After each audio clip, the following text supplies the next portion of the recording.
Olá, professor Fernando Rosário de Souza, para falar um pouquinho do Kant, criticismo e emancipação.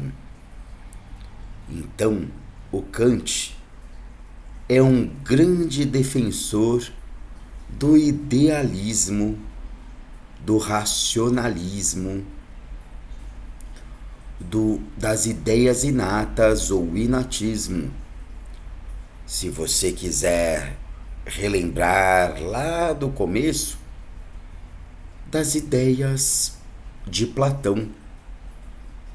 De alguma maneira, ele é um seguidor das ideias de Platão, mas no século XVIII.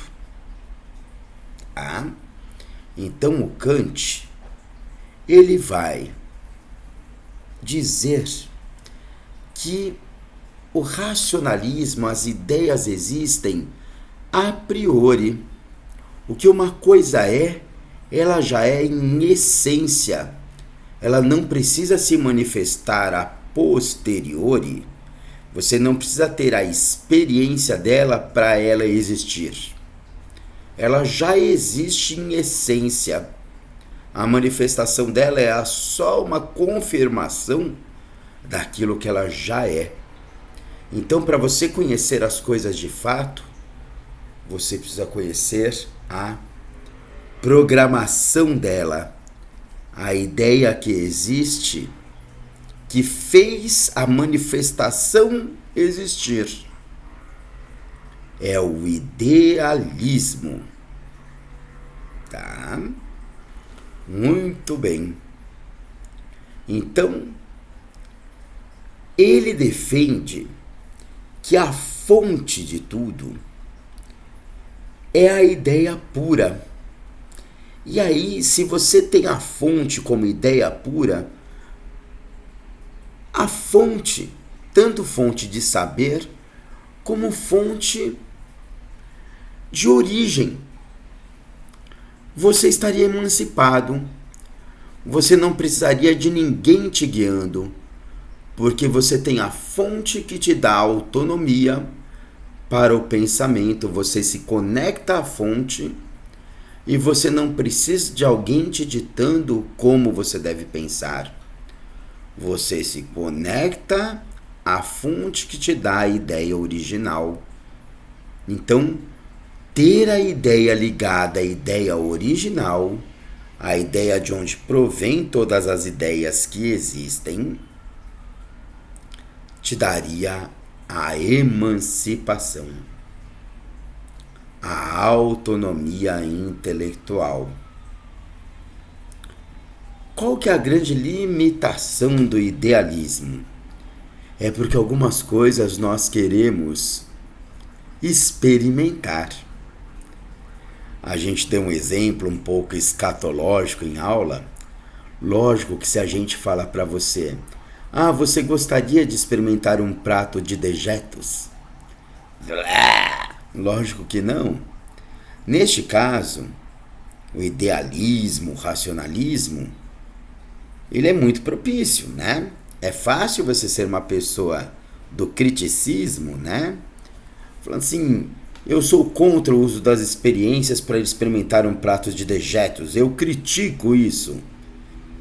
Eu me emancipo de qualquer experiência porque pelas ideias originais eu sei que o que um organismo excretou eu nunca devo colocar para dentro de volta. Eu sou uma pessoa que tem autonomia intelectual e eu nunca vou experimentar algo que o meu corpo excretou. Muito bem. Só que se a gente fala assim, olha, tudo que você precisa saber sobre o beijo é possível num tratado sobre a ideia do beijo. E você nunca experimentará a experiência de um beijo. Eu não sei se isso é tão tranquilo assim. Em algumas situações, o experimentalismo, o empirismo, o pragmatismo são outros nomes para a ideia oposta ao idealismo, né? Realmente se torna algo complexo. Então vocês estão entendendo que é uma balança de dois pratos? De um lado está Kant, está Descartes, estão pessoas que são seguidores das ideias de Platão, que falam assim, olha, a ideia pura, a razão pura é suficiente para você conhecer a realidade. De outro lado, estão os seguidores, né, os que leem o aluno de Platão, o Aristóteles, que fala, não, só a razão pura, só o mundo das ideias não é suficiente. Eu preciso experimentar. Eu preciso das sensações. Eu não posso descartar as sensações. Eu não posso ficar só no cantinho do pensamento. Entre as pessoas que vão falar que precisa experimentar, né? Oposto a Kant, oposto a Descartes, vai estar, por exemplo, o Locke. Fala, você tem que dar uma de Locke e tem que experimentar. Vai estar um cara que chama David Hume. Fala, olha, você tem que ter uma experiência para você poder dizer se gosta ou se não gosta, né? Mas o Kant, ele critica o pragmatismo.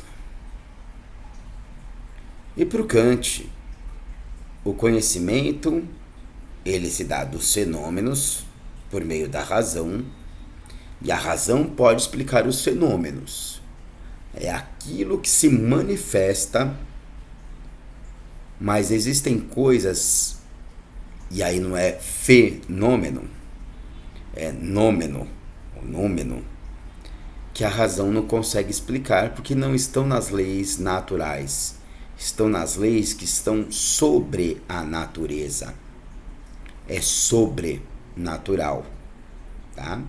Então, fenômeno é aquilo que a natureza pode explicar, e a razão humana faz parte da natureza, ela pode explicar. Nômeno ou nômeno é aquilo que está acima da natureza. Não pode ser explicado pela razão. Gente, esta é uma visão geral aí do capítulo do módulo 3. Até a próxima.